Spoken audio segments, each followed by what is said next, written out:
नाशकात जोरदार पाऊस, रस्त्यांना नद्यांचं स्वरूप, तर अनेक ठिकाणी पाणी साचलं. पुण्यातल्या हडपसर भागामध्ये मुसळधार पावसाला सुरुवात, अनेक भागांना पावसानं झोडपून काढलं. काहीच मिनिटांसाठी झालेल्या पावसानं नागपूर जिल्हा परिषदेच्या उपाध्यक्षांच्या शासकीय निवासस्थानी शिरलं पाणी, आयोजित सरपंचांच्या बैठकीला मोठा फटका. अकोल्यातल्या अकोटमध्ये ढगफुटी सदृश पाऊस, रुईखेड गावातल्या अनेकांच्या घरांमध्ये शिरलं पाणी, तर दुसरीकडे शेत शिवारात पाणी साचल्यानं पिकांचं मोठं नुकसान. दमदार पावसानं बीडच्या पाटोद्यातील रामेश्वर धबधबा प्रवाहित, शिवराज मानेंनी टिपली 300 फुटांहूनही अधिक उंचीवरनं वाहणाऱ्या धबधब्याची ड्रोनमधनं दृश्य. यवतमाळच्या घाटंजीतील येराबारा धबधब्यामध्ये 2 जण वाहून गेले, त्यातल्या एकाचा मृतदेह सापडला, तर एकाचा अद्यापही शोध सुरू.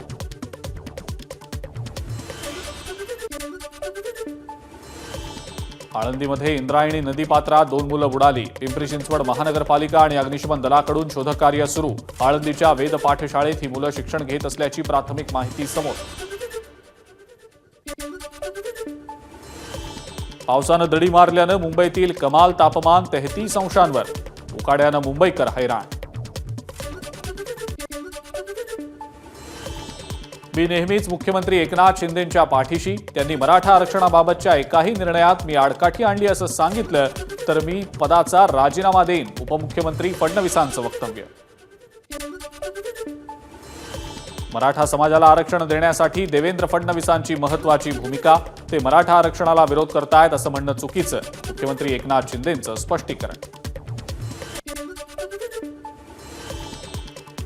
मराठा समाजाला देवेंद्र फडणवीसांनी आरक्षण मिळवून दिलं, शरद पवार आणि उद्धव ठाकरेंनी मात्र ते घालवलं, भाजपचे विधान परिषदेचे आमदार सदाभाऊ खोत यांची प्रतिक्रिया. मुंबई गोवा महामार्गावर पळसपेपासून वडखळपर्यंत अवघ्या 34 किलोमीटर अंतरामध्ये तब्बल 1252 खड्डे, त्यामुळे यंदाही गणेशोत्सवाच्या निमित्तानं कोकणात जाणाऱ्यांची वाट खडतरच. सार्वजनिक बांधकाम मंत्री रवींद्र चव्हाणांचा राजीनामा घ्या, मुंबई गोवा हायवेच्या दुरावस्थेवरनं शिवसेनेचे नेते रामदास कदमांची मागणी. रामदास कदम अडाण्यासारखे बोलतात, रवींद्र चव्हाणांची टीका. मुंबई गोवा महामार्ग केंद्रीय मंत्री नितीन गडकरींच्या अखत्यारीत येत असल्याचंही दिलं स्पष्टीकरण. रामदास कदमांनी प्रत्येक वेळी भाजपवर आरोप करणं योग्य नाही, कदमांच्या बोलण्यामुळे भाजपतल्या लोकांची मनं दुखावतात, याबाबत मुख्यमंत्र्यांची चर्चा करणार, उपमुख्यमंत्री फडणवीसांची प्रतिक्रिया. शिंदे गटातले आमदार महेंद्र थोरवे यांची सुनील तटकरेंवर टीका, राष्ट्रवादी पक्ष आणि सुनील तटकरे विश्वासघातकी असल्याचं थोरवेंचं वक्तव्य.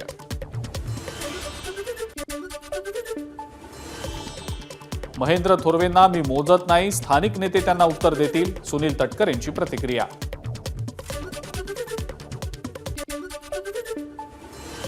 आमदार महेंद्र थोरवे हे स्वतःच विश्वासघातकी, थोरवेंच्या पायाखालची वाळू सरकल्यानं ते अशी वक्तव्य करतायत. महेंद्र थोरवेंनी केलेल्या टीकेला राष्ट्रवादीचे प्रवक्ते सुधाकर घारेंचं प्रत्युत्तर.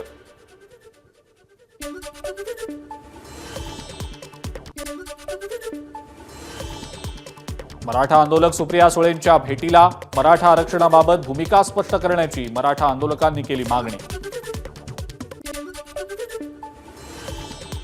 मराठा समाज दिनाच्या निमित्तानं नाशकात कार्यक्रमाचं आयोजन, मराठा विद्या प्रसारक संस्थेच्या वतीनं आयोजित कार्यक्रमाला सुप्रिया सुळेंची उपस्थिती, राजाभाऊ वाजे, शोभा बच्छाव, भास्कर भगरे यांचा सत्कार.